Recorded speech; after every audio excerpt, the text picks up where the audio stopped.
என்னங்க, நாம வீட்டுக்கு போறோமே, அங்க போஸ் மாமாவும் தனமும் இருப்பாங்க. இருப்பாங்க. அதுக்கு என்ன இப்போ? இல்லைங்க, நம்ம குடும்பத்துக்குள்ள 1000 கூடுதல் குறைச்சல் இருக்கலாம். ஆனா அதெல்லாம் நம்ம வீட்டுக்குள்ளேயே இருக்கணும் இல்லையா? என்ன சொல்ல வர?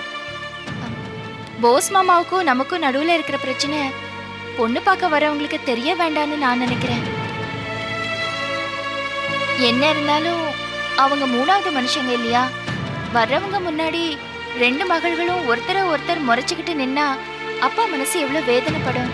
வரவங்க முன்னாடி அப்பாவுக்கு அவ்வளவு மரியாதையா இருக்காது.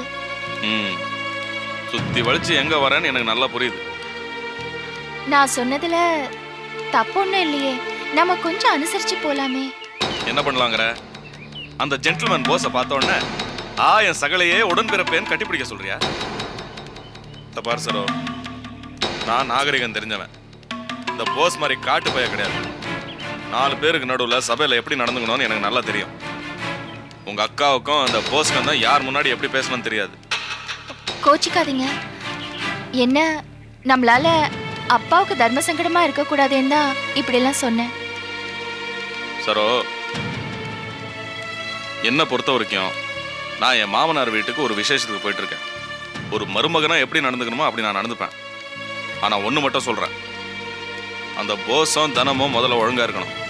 ஏதாவது ஏட்டிக்கு போட்டியா பேசிட்டு இருந்தாங்க, அப்புறம் நான் மனுஷனா இருக்க மாட்டேன். இதான் சாக்குன்னு நீ அவங்களோட ரொம்ப ஒட்டி உருவாடலான்னு வீணா கற்பனை எல்லாம் பண்ணிட்டு இருக்காத, சொல்லிட்டேன். மெதுவாமா மெதுவாமா, பார்த்து பார்த்து காலில் போட்டுக்க போறீங்க. யாரு? மாப்பிள்ள வாங்க. சரோவா, ரொம்ப கவலைப்பட்டு இருந்தேன், நேரத்துக்கு வருவீங்களா மாட்டீங்களான்னு. பவானி, லீலா, சரல்ல வந்தாச்சு பாரு. வாங்க மாமா. நல்லா இருக்கேன். ஏய், அந்த பெட்ஷீட் எடு. ஏமா விஜய் அழிச்சிட்டு வரலையா? இல்லப்பா, விஜய கூட்டிட்டு வரல. என்னம்மா, நல்லா இருந்திருக்குமா அழிச்சிட்டு வந்திருந்தா? இல்லப்பா, நிர்மலா வீட்ல தனியா இருக்கா, அதான் அவளுக்கு துணையா இருக்கட்டும்னு விட்டுட்டு வந்துட்டேன். அதுவும் வாஸ்தவம் தான். நிக்கிறீங்களே. என்ன இது, இன்னைக்கு விஐபியே லீலா தான், அவளே எல்லா வேலையும் செஞ்சுட்டு இருக்கா. ஜெயிட்டு அதனால என்ன? புடி புடி கொண்டா, இப்படி கொண்டா, இப்படி கொண்டா. பவானி, லீலா உள்ள கூட்டிட்டு போமா. சரி மாமா. லீலா, இந்த பூவை வச்சுக்கோ. சரிக்கா. மாமா மாமா வாங்க.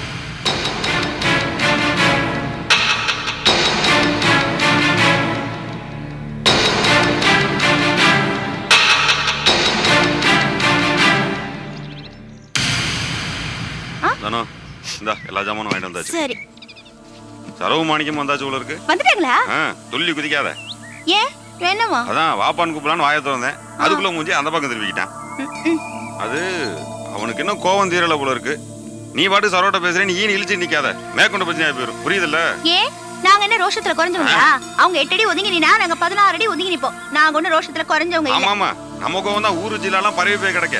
என்ன கிண்டலா? கிண்டல் இல்ல, உண்மைதான். நமக்கிட்ட ரோஸை தவிர வேற என்ன இருக்கு? போப்போ வேலையை பாருப்போ. சரி சரி, மேல துணி காயதை எடுத்துட்டு வந்துடுங்க. அதுவும் போச்சு. அது மட்டும் நிறைவேறிச்சுன்னா என்னோட சின்ன வயசு கனவெல்லாம் நிறைவேறின மாதிரி தான். ஆயிரம் ஆண்ட முன்னியத்துல எல்லாம் நல்லா இருக்கு.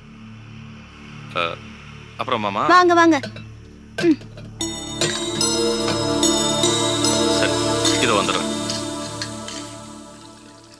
சரோ, ஒரு நிமிஷம் இருக்கு.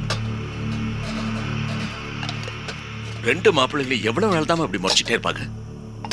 ஒண்ணு சேரவே மாட்டாங்களா? அம்மா, ஊர்ல உள்ளத்துல நடக்காது. எத்தனை பேர் இப்படி சண்டை போட்டுக்கல, அவங்க எல்லாம் ஒண்ணு சேரல. இங்க மட்டும் ஏன் இப்படி கூத்து நடக்குது? அப்பா, கொஞ்ச நாள் பொறுங்க, எல்லாம் சரியாயிடும்பா.